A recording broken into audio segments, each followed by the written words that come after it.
Friends, আবার নিয়ে এসেছি একটা ছোট্ট রান্নার ব্লগ। ভালো লাগলে অবশ্যই প্রথম থেকে শেষ পর্যন্ত দেখো, আর আমার চ্যানেলটা সাবস্ক্রাইব করে আমার পাশে দেখো।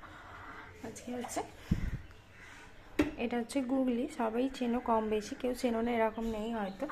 আর এটাই আমি আজকে ঝাল বা কারি বানাবো, সেটাই তোমাদের সাথে শেয়ার করবো। তাতে কী কী লাগছে তোমাদেরকে সেটা বলি।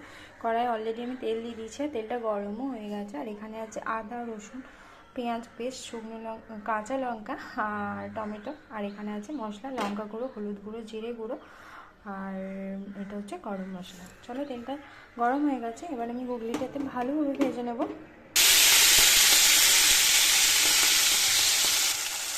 গুগলিটা আমি এখানে দিয়ে দিয়েছি, এটা আমি ভালোভাবে ভেজে নেবো, নাহলে এটা একটা এর নিজস্ব একটা গন্ধ আছে, মাটি মাটি, সেই গন্ধটা না হলে গন্ধটা বেরোলে ভালো লাগবে না অতটা। হ্যাঁ, আর এতে লাগবে পরিমাণ মতো নুন আর চিনি।